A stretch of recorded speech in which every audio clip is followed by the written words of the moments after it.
Hello, this is a video trip report from the Illinois River at 650 CFS. It's a pretty low level, pretty technical. Here we are floating down below Miami Bar.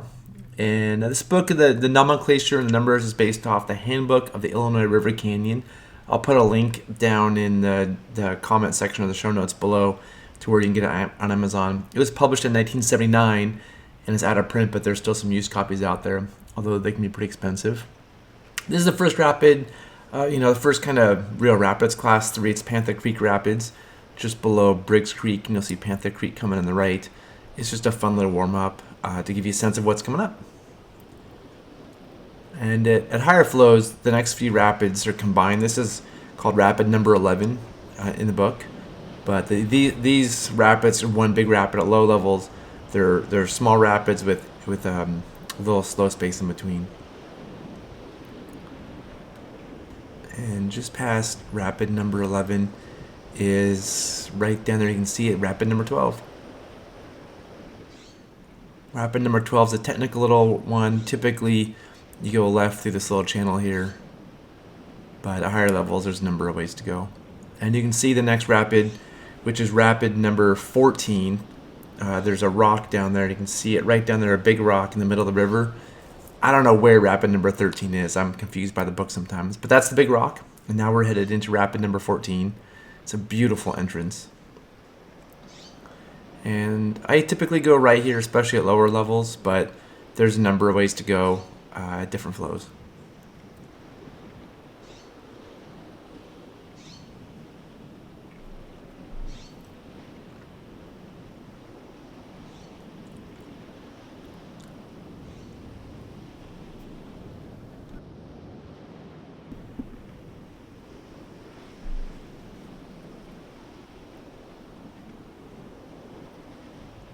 And in this video, you see my friend Aaron in front of me quite a bit. He's in a 14-foot wing.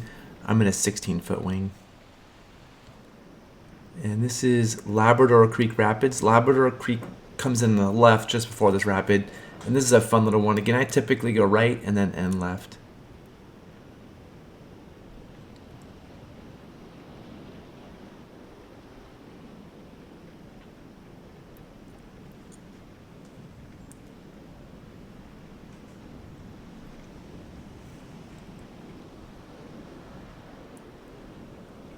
And then after this rapid, there's a long pool ahead of here. The river kind of bends to the right, and Nome Creek comes in on the right side. And the next rapid we're going to look at is Nome Creek Rapid. And this one has a beautiful entrance. I love looking at this water. At low water, it's a little tricky. You have to get pretty far to the right here. But at higher levels, there's a number of runs.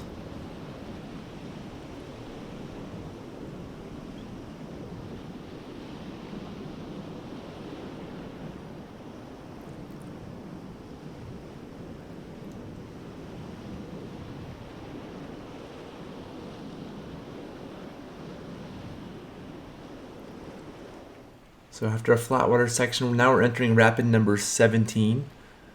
This is a pretty straightforward one. And just below here is Rocky Top. I didn't take video of Rocky Top this trip, but it's, to me, the most dangerous rapid on the river. So I like to go take a right run at Rocky Top, or at least scout it. But this is the rapid just before Rocky Top comes up. And yeah, Rocky Top's at the end of that long pool. This is rapid number 19. It's a long one. It's really technical. At low water, it's probably the hardest just because the river really spreads out here. There's a lot of shallow channels. And this is the one way you can make it without getting stuck, this exact route through here. And from the top, it's not obvious this is the entrance. If you see up there, there's 3 other potential places to go in this rapid. You kind of have to know this little channel exists. And even if you do know it exists, it's pretty tough to get it just right. So you're likely to get stuck in this one. I kind of got lucky here and missed getting stuck in the entrance.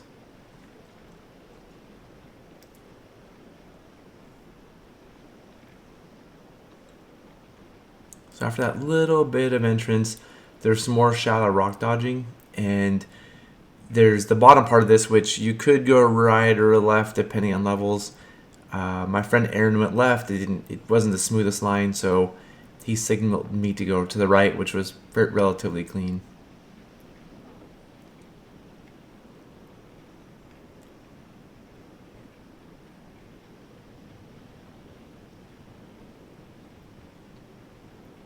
Here's Aaron. Tell me to go right.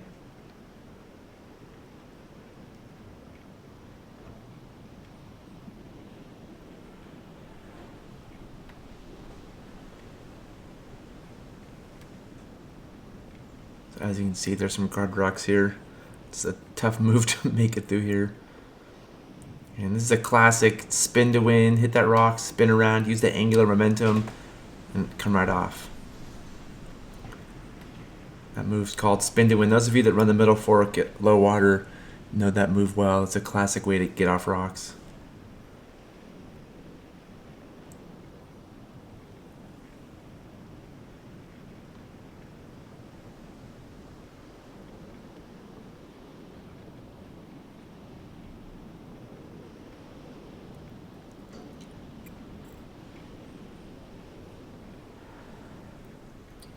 Soon after Rapid 19 is York Creek Rapid, and up from above, it's not super obvious where to go at low water. You kind of have to slow down, catch some eddies, but there's a pretty far left entrance that goes, and it's really fun, like technically really, really fun and interesting.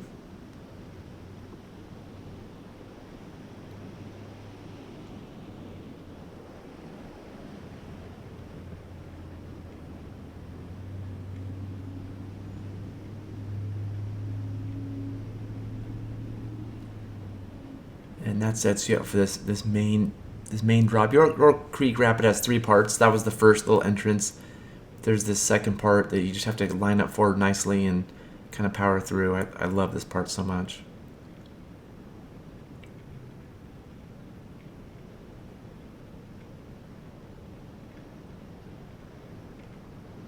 Yeah, once you're set up and have the right angle and momentum, it actually goes pretty well. There is a channel on the right you can go through. You see right there at higher flows that this float be tough. And I catch Eddie here to watch the paddle boats come through, just to set some safety for that bottom part.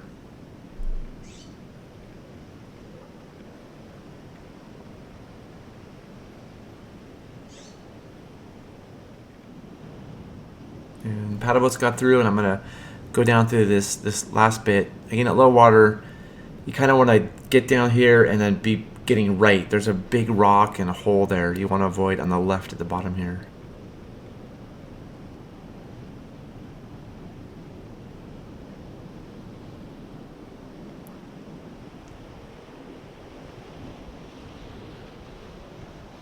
Yeah, right there. You want to miss that. So soon after York Creek Rapid is Clear Creek Rapid. Clear Creek has an entrance rapid and a little bit above here, but this is the crux. And there's a rock in the river you can see right there. And this little drop is the place to hit it. You can go further right, but it's a tough move. Here, if you just hit this drop, it sends you exactly where you want to go. And I see a lot of problems in Clear Creek Rapid, so I've seen a couple flips there at different levels, so I take this one pretty seriously. This is called Boat Eater. We're at Pine Flat. It's called Pine Flat Rapid or Boat Eater. This hole I'm about to go into is the Boat Eater hole. And I've almost flipped a gearboat there before, so I take that one pretty seriously.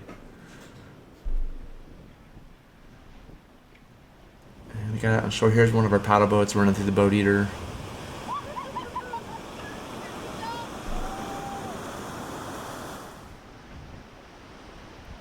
This next rapid, I don't really know the number or the name. It's the one kind of biggish rapid between Pine Flat and Klondike. And you just have to miss that wall at the bottom.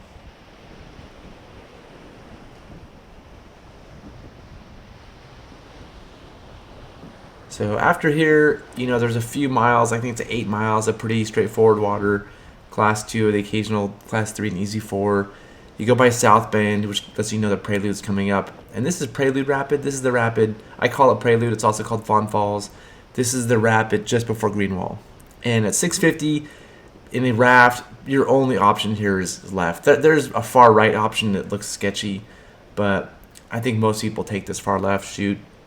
And it goes. And from the eddy, you're going to see this and be like, this doesn't make any sense. But if you can get yourself up against the left wall, you'll have enough speed and momentum to power over this drop. So it just takes a little bit of calibration. You have plenty of time here to think about it. And you need to ship your oars here. And it goes through pretty nicely. And here's my friend Aaron in his gearboat doing the same move. And you really have to ship your oars here. See how he holds on to them to stay in the boat too. It works great. Here's Greenwall, classic rapid. This is the rapid on the Illinois. Following Aaron pretty closely here. I wanted to capture Aaron in the GoPro footage, and Aaron's a really good boater. We worked together for many years. He's guided all over the world, so I felt pretty confident that he wasn't going to get stuck. So we were pretty close. And here in the entrance, a lot of people mess up the entrance at Greenwall. They don't really scout the entrance. They're too focused on what's below. And there's several places you can get messed up here. So I always take my time to... We just scouted the entrance on this trip, and we decided to run this part right. Last week I went left, but at this lower flow, the right side of this entrance looked pretty good. And there's a hole that messes people up right there. People flip there, pop oars there, and then are in trouble for the rest. And at this flow, you have plenty of time coming down into the crux of the drop. So you see me pulling, just taking my time, slowing down. And the move here in a gearboat, I think, is getting to the left and then pulling over to the right, so you have left to right momentum. You see Aaron kind of going left to right, same thing. Got myself to the left, and I'm slowly pulling to the right. I want momentum from the left to the right. And then if you hit that rock, it'll just spin you into the drop nicely.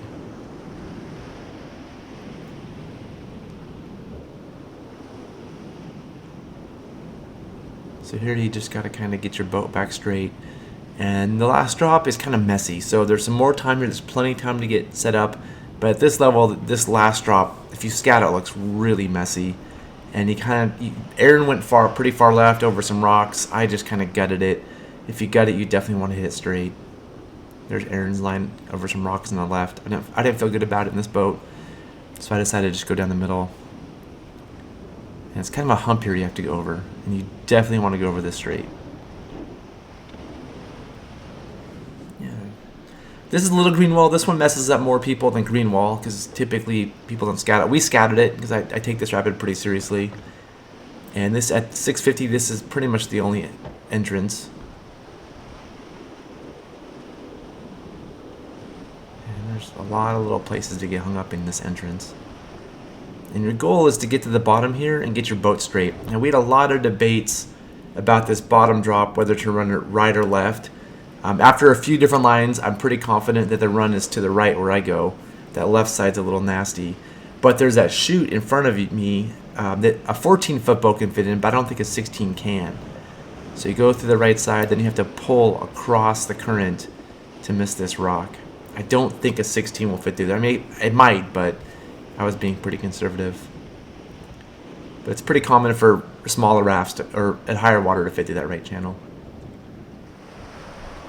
This is a rapid. I couldn't figure out which number this was. I don't know if it has a name. I definitely struggled here. You're about to see. I'm just not sure how to make this move and get left of that rock. And maybe the move is right, but there's just so many guard rocks here. It's hard to get left. I turn so I can hit the rock straight, but it keeps forcing me into it. Hit it straight, sort of, and it bounces me. I almost wrapped, I almost flipped. See me high siding here, and luckily I came off. This wing has big tubes, which really help avoiding the raft flipping or wrapping on rocks like that. The oversized tubes really help. This one's Rapid 103. It's a really interesting channel through here, lining up. You have to line up pretty perfectly to get this one right. And all of our boats slammed into a wall, and there were some exciting times in there, but everybody made it through safely. This is Holy Poly. We normally go right here. This is also Rapid number 104. There's a right move you can see. I thought I'd try the left side out today, and it was pretty cool. It actually went pretty well. The right side, when you go into it, it looks like you shouldn't be in there, and you could wrap on a rock in there. This left side is actually pretty conservative, so I'll probably be taking this line in the future. On the left here, though, those rocks on the left are sieved out, so you wouldn't want to have a swimmer on the left side. Want to be really careful that nobody swims that left side.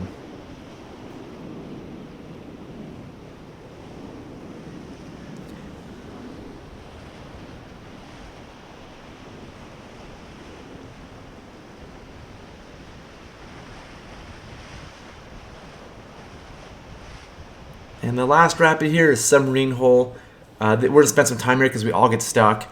It turns out there's a curler wave. If you push, if you're pointed to the left here, it will send you left. I used to pull this move, but it amazingly sends you left here, which is really nice. I've been pushing this move more lately. And then at Submarine Hole, of course, you have to line up for this final slot. There's just not room for a 16-foot boat, so I just get pummeled. A lot of people, their boats ride up on that left rock and flip here. So there's a lot of ways you can get some trouble here. You'll definitely see we take our time. Aaron just ran it in his 14, but I'm pretty stuck here in the channel. But we decide to just take our time, figure it out. I'm going for a quick push off the rock, but that's not going to do anything. And Aaron is just slowly pushing up. Aaron is a very experienced guide. He knows that nobody's in danger here.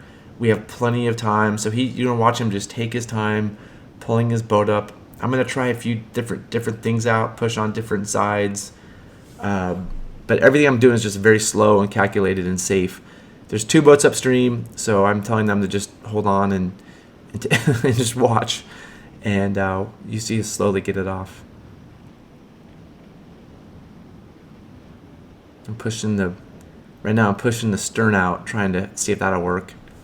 And it's moving a little bit, but the bow is stuck on that right front rock. And Aaron sees that, so he's going to catch an eddy up there and just slowly get out and give me a hand. I quickly realize that this is futile. That's not going to help. So I'm waiting for Aaron now. I grab my camera. I get a few photos. It's always nice to have photos of things like this to talk about and share some of the challenges in whitewater. And the next day, we talked to some catboaters who got here, 2 catboaters, and they portaged it. They just didn't see how a boat could get through here at 650, so they portaged this rapid. But you just have to be really aware that the boat wants to ride up and flip on that left rock, and then once it comes off, it wants to then maybe wrap or flip off the right rock. So again, this wing has extra big tubes, which really help prevent it from flipping or wrapping.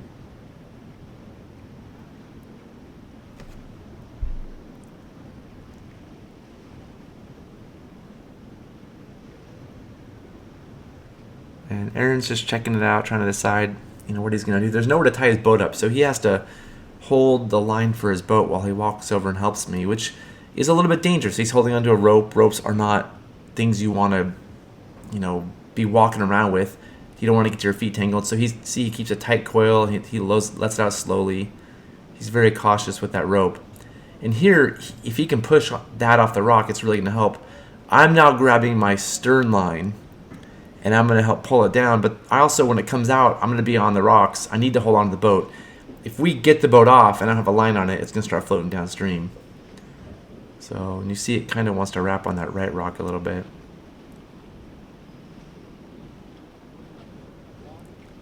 And we're just taking our time, getting this thing off. We feel it coming, so we're not in any huge rush here.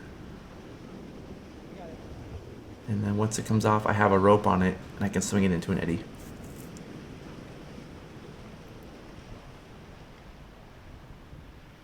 The last clip in this video is one of our paddle boats doing the same thing. Again, pointed to the left, it beautifully takes you over there. They're hardly even trying, and it's naturally taking her over there. It's really, it doesn't seem like it's going to do that, but it will. And Courtney sets up nicely here, but it's just tough. There's just not a good place to go. She tells her crew to high side left so they don't flip. And then Aaron's still there from helping me out. And so right now he's letting her do it on her own. A lot of guides, a lot of people, they want to do it on their own. And she's realizing it's kind of tough. And she lets Aaron know that, she can use the help. And when she's ready for that, Aaron walks down, pushes the bow off. And you don't want to help people unless they're ready for it and they want it. So he was waiting there for her to need help. And watch it. It wants to flip or high side. Courtney does a great high side there.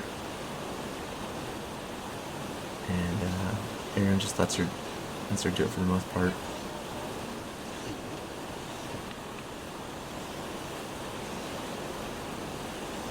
And that's it. That's Submarine Hole. Again, it's I wouldn't say it's the toughest rapid, but at low water you should just plan on getting stuck in there and having some adventures.